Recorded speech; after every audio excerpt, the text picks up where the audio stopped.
வணக்கம் நண்பர்களே. திமுகவுடைய 75ஆம் ஆண்டு அறிவு திருவிழா, அதுல துணை முதல்வர் உதயநிதி ஸ்டாலின் சொல்லியிருக்காரு, நம்ம நாட்டிலையும் தமிழ்நாட்டிலையும் இந்த சர்க்கஸ்ல எல்லாம் செட்டு போடுவாங்க, தாஜ்மஹால், எவரெஸ்ட் அந்த மாதிரி செட்டு போட்டாங்கன்னா கூட்டம் கூடுவாங்க, செல்ஃபி எடுக்க வரவங்க போட்டோ போடுவாங்க அப்படின்னு அவருக்கு ஒண்ணு சொல்றோம். துணை முதல்வர் உதயநிதி ஸ்டாலின் அவர்களே, நீங்க கூட்டம் கூடணும், உங்களுக்கு கூட்டம் வரணும் அப்படின்னா 200 ரூபா காசு கொடுக்கணும், வண்டி வைக்கணும், சாப்பாடு போடணும், பத்தாத்துக்கு கோட்டரும் கொடுக்கணும். ஆனா என் தலைவர் தளபதிக்கு அதெல்லாம் தேவையே இல்லை. தமிழக வெற்றிக்காக தலைவருக்கு அதெல்லாம் தேவையே இல்லை. அவருடைய ஒரு போட்டோ போதும். அங்க இருக்கும் தமிழ்நாட்டில் இருக்கிற கோடிக்கணக்கான இளைஞர்கள் அங்க இருப்போம். நவம்பர் 5 சிறப்பு பொதுக்குழு கூட்டம் தமிழக வெற்றிக்கழகம் நடத்தி அதுல ஒரு பதிலடி கொடுத்திருப்பாங்க. இந்த கரூர்ல நீங்க வச்ச எல்லா சர்ச்சை பொய்யான விளம்பரத்துக்கும் அதுல ஒரு தக்க ஒரு பதிலடி ஒண்ணு கொடுத்திருப்பாங்க.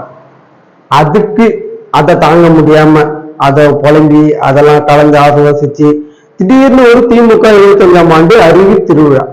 அறிவே இல்லாத உங்களுக்கு அறிவு திருவிழாவா?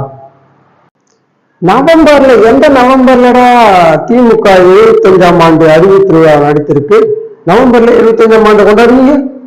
அப்ப கூட பாருங்க, இளைஞர்களோட ஓட்டு செதறக்கூடாது, நம் இளைஞர்கள் எங்கும் வழி தவறி செல்லக்கூடாது அப்படி சொல்றீங்க.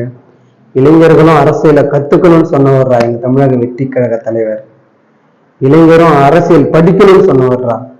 அவர் வந்ததுக்கு அப்புறம் தான் தமிழக மக்களுக்கே அரசியல்னா என்னன்னு தெரிஞ்சிருக்கு.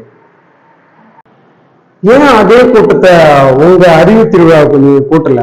ஒரு மண்டபத்துக்குள்ளேயே வச்சு முடிச்சிட்டீங்க. ஏன்னா உங்க குடும்பமே தான் அங்க சுத்தி சுத்தி அந்த மண்டபத்துக்குள்ள இருக்கு. அதனால வெளியில இருந்து யாரும் வரமாட்டாங்க இதுக்கப்புறம். அதனால இதுக்கப்புறம் எல்லா இடத்துலயுமே நீங்க மண்டபம் போட்டுதான் கூட்டமும் நடத்தணும், தேர்தல் பிரச்சாரமும் நடத்தணும். என்ன துணை முதல்வர் சார், வரட்டுங்களா?